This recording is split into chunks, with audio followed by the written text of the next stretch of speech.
तो वहां पर जो फ्रिक्शन काम करेगा उसका नाम क्या है? Rolling friction. When an object rolls over the surface of another object, the resistance to its motion is known as rolling friction. का मतलब है कि जब कोई ऑब्जेक्ट आपका रोल करता है किसी दूसरे ऑब्जेक्ट की सरफेस के ऊपर, उसकी सतह के ऊपर, तो जो आपके पास जो मोशन काम करता है उसका सॉरी क्या है आपके पास? The resistance to its motion is known as rolling friction. Rolling friction बच्चों आपके पास कम होगा। कोई चीज रोल हो रही है उसको आपको पकड़ना क्या करेगा? आप मुश्किल होगा आपके लिए। तो रोलिंग फ्रिक्शन की वैल्यू क्या होगी? कम आएगी, स्मॉल आएगी as compare to sliding friction. ठीक है, rolling friction is always less than sliding friction. ठीक है,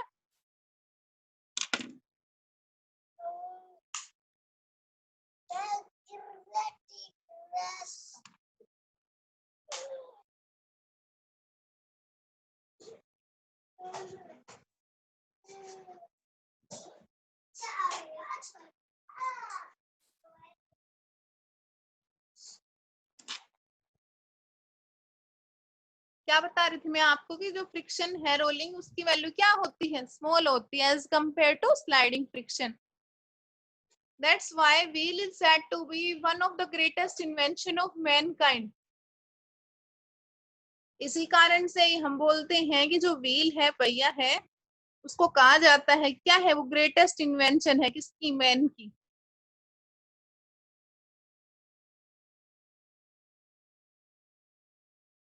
आप कभी भी ऐसा नहीं सोच सकते कि विदाउट व्हील कोई क्या होगा। कोई व्हीकल है वो आपके पास काम करेगा, बिना व्हील के तो कोई व्हीकल आपके पास चल ही नहीं सकता, है ना?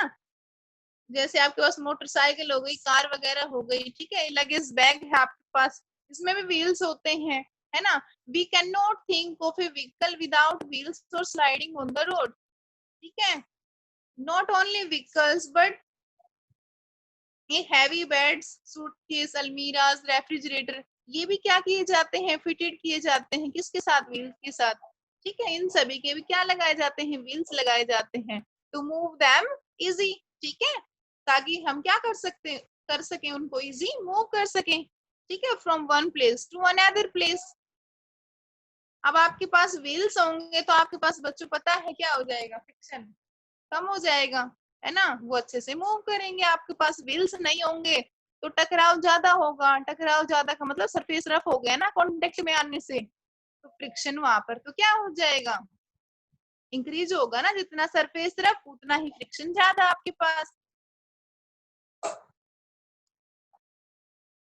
In large number of industrial and domestic machines where one part of machine rotates or revolves around the other, small metallic balls are kept between them in sockets. जो बड़ी बड़ी आपके पास इंडस्ट्रीज हैं, डोमेस्टिक मशीन्स होते हैं, उनमें क्या किया जाता है? मेटलिक बॉल्स यूज किए जाते हैं। ये जो मेटल के बॉल्स हैं देखो, हम इनको क्या बोल देते हैं? बॉल बियरिंग बोल देते हैं। ठीक है, इनको यूज किया जाता है ताकि क्या हो जाए? अच्छे से रोटेट करे हमारी मशीन्स वगैरह। ठीक है, मेटलिक सिलेंडर्स, अगर हम if metallic cylinders are used instead of balls in sockets, अगर हम मेटलिक सिलेंडर्स यूज करते हैं किसकी जगह? बॉल्स की जगह, तो क्या हो जाएगा? उसको हम क्या बोल देंगे? रोलर बियरिंग का नाम दे देते हैं हम लोग उसको।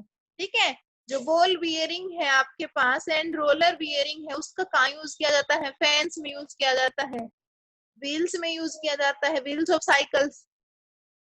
ठीक है, electric motor, water pumps, gears. Boys को तो ये चीजें अच्छे से पता होती हैं।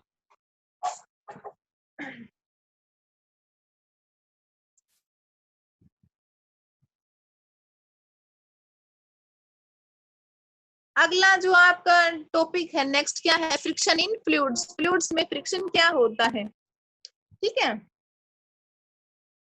तो जैसे तो हमने अभी पढ़ते आ रहे हैं इस चैप्टर में कि फ्रिक्शन है वो सॉलिड्स में भी लगता है, सभी में लगेगा आपके पास, फ्लूइड्स में भी लगेगा आपके पास। ठीक है, liquid and gases are called fluid हम जानते हैं इस बारे में, ठीक है।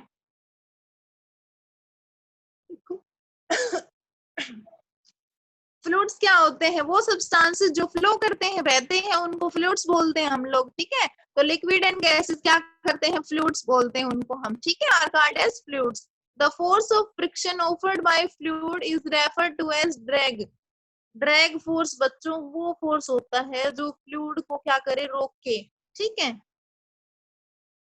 बहने से रोके, ठीक है। अब आपके पास बच्चों शहद आपने सभी ने देख रखा है, शहद कितना विस्कस होता है, कितना गाढ़ा होता है, तो शहद में ड्रैग फोर्स है जो वो ज्यादा होता है, ठीक है ना। एक तो आप शहद को गिरा रहे हो फर्श के ऊपर, और एक आप पानी को गिरा रहे हो या फिर मिल्क को गिरा रहे हो, तो आपको पता है मिल्क तो क्या करेगा? जल्दी फ्लो कर जाएगा, जल्दी बह जाएगा, है ना, क्योंकि उसका फ्रिक्शन कम है मिल्क का। आपको पता है मिल्क जल्दी क्या कर जाता है? फ्लो कर जाता है।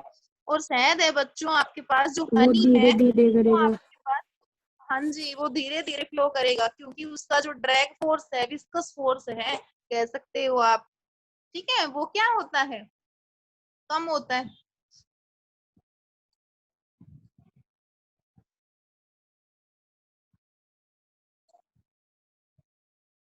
देखो आप लोग इसमें देख लीजिए, the force of friction offered by fluid is refer to as drag, ठीक है। फ्लूइड्स में जो आपके पास जो फ्रिक्शन काम करता है उसको हम ड्रैग फोर्स का नाम भी दे देते हैं, ठीक है।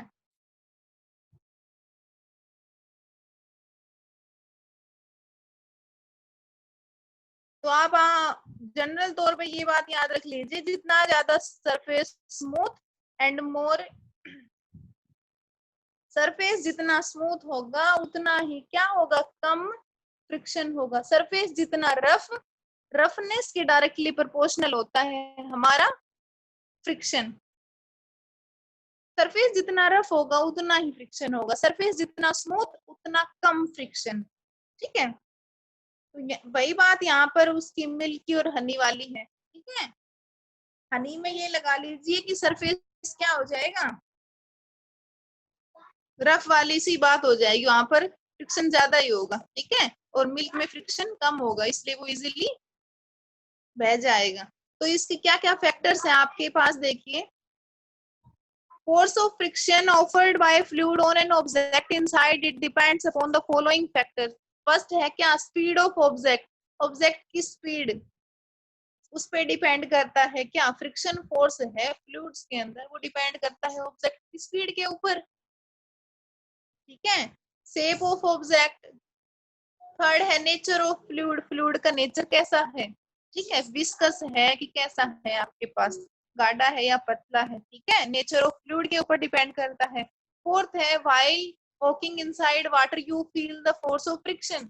ये मैंने आपको पहले बताया था, जब भी आप चलते हो पानी के अंदर तो आपने फोर्स ऑफ फ्रिक्शन फील किया होगा। देखो आप कभी भी मतलब बारिश का पानी जब बहुत ज्यादा इकट्ठा हो जाता है, जब आप उसमें पैर रख के चलते हो तो यूं तो है नहीं कि आप बहुत तेजी से भाग सकते हो उसमें। जब बहुत ज्यादा पानी इकट्ठा हो जाता है तो आप उसमें थोड़ा चलने में अनकंफर्टेबल फील करते हो, इतना इजीली नहीं चल पाते, क्योंकि वहां पर फ्रिक्शन फोर्स आपको रोकता है, आपके मोशन को अपोज करता है, ठीक है। तो आपने वो फोर्स है फ्रिक्शन का वो फील किया होगा, ठीक है ना। while against the direction of wind and then along the direction of wind। Fifth point है वॉक अगेंस्ट है, while नहीं, यहाँ पर वॉक है, walk against the direction of wind. जो हवा जिस साइड चल रही है आप उसके अगेंस्ट चलिए, आप उसके दूसरी साइड चलिए, ठीक है। तो आप क्या महसूस करोगे? क्या आपको डिफरेंसेस नजर आएंगे कि है वो एयर एक्सर्ट कर रही है opposite force on your body, जो हवा है वो एक्सर्ट करती है अपोजिट फोर्स आपके शरीर के ऊपर, ठीक है। जिस साइड हवा चल रही है आप उससे अपोजिट डायरेक्शन में चलिए, हवा आपको क्या करेगी? खेचेगी ना। ऐसा ही होता है आपके पास, अभी बच्चों को पता है, ये चीज एनालाइज कर रखी है ना। जब आपके पास बहुत तेज हवा चलती है या फिर आंधी आती है तो आप इस साइड मतलब हवा का भाव है, आप उससे अपोजिट डायरेक्शन में चलोगे तो हवा आपको खेचती नहीं है क्या? अपोज एक्सर्ट करती है ना आपके ऊपर फोर्स, यस और नो?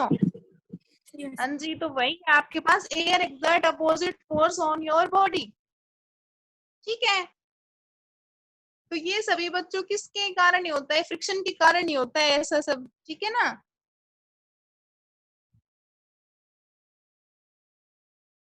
सिक्स्थ पॉइंट है इसमें, have you seen pebbles which have been rolled down along the flowing water of stream? आपने पेबल्स हैं, पत्थर हैं, उनको देखा होगा कहाँ पर? Which have been rolled down along the flowing water of stream. जो पानी के अंदर आप पत्थर डालते हो, पोंड के अंदर, तालाब के अंदर, तो रिपल्स बन जाते हैं उसमें, बनते हैं कि नहीं बनते?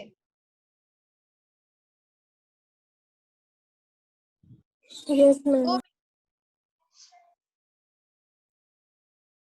और जैसे ही थोड़ी देर हो जाती है, वो आपके पास सरफेस वो स्मूथ हो जाता है, ठीक है। वो आपके पास रिपल्स हैं, वो जो वेव्स वगैरह है वाटर के अंदर, वो आपको दिखाई देना कम हो जाती हैं, ऐसा ही होता है। From all these example, we now know that a moving object in fluids have to overcome the force of friction acting on it. इन सभी एग्जाम्पल में आपने क्या देखा है?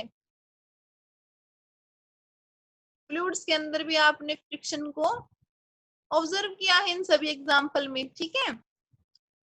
तो बच्चों, जो आपने ये तो देख लिया कि हमारी लैंड है, धरती है, उसके ऊपर तो आपने देख लिया कि फ्रिक्शन कैसे लगता है, कैसे क्या नहीं लगता। लेकिन जो पानी के नीचे है आपके, फिश है आपकी, जो मछलियां वगैरह होती हैं, ठीक है।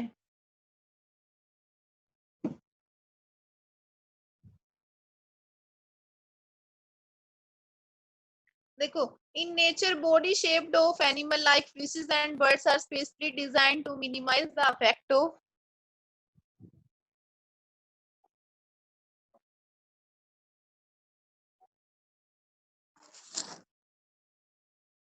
देखो बच्चों, ये एरोप्लेन वगैरह है और ये बर्ड्स की शेप की जो शिप वगैरह बनाई है, ये बोट्स वगैरह हैं, ये इस शेप की क्यों बनाई है? ताकि इनका फ्रिक्शन क्या हो जाए, आपके पास कम हो जाए, ठीक है। यूं नहीं है कि एरोप्लेन का शेप आपके पास हम इस आकार की बनाएंगे ना एरोप्लेन। जैसे बर्ड्स के क्या होते हैं, पंख होते हैं ना, तो हम एरोप्लेन को इस टाइप से बना देते हैं कि यूं नहीं है कि ये सुंदर लगे और ऐसी शेप होनी चाहिए इसकी। हम इसकी ऐसे शेप इसलिए बनाते हैं ताकि इसका फ्रिक्शन कम हो जाए, ठीक है ना। ये साइंटिस्ट वगैरह ने सोच समझ के इसकी ऐसी शेप बनाई है कि इसका फ्रिक्शन कम हो, ठीक है। अगर हम किसी और शेप की बना देंगे तो फ्रिक्शन ज्यादा होगा, ठीक है। सोच समझ के बनाई है ये सभी चीजें।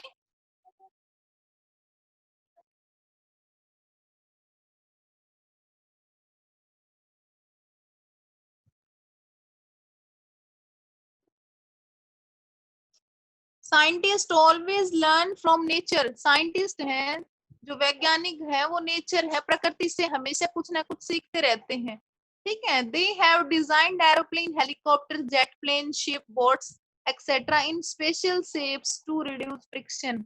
वो इन सभी चीजों को एक अलग शेप में इसलिए बनाते हैं, इसलिए डिजाइन करते हैं ताकि इन सभी चीजों का फ्रिक्शन कम हो जाए। फ्रिक्शन कम होगा तो ये अच्छे से मूव करेंगी, इनका सरफेस स्मूथ हो जाएगा ना। समझ पा रहे हो इस बात को?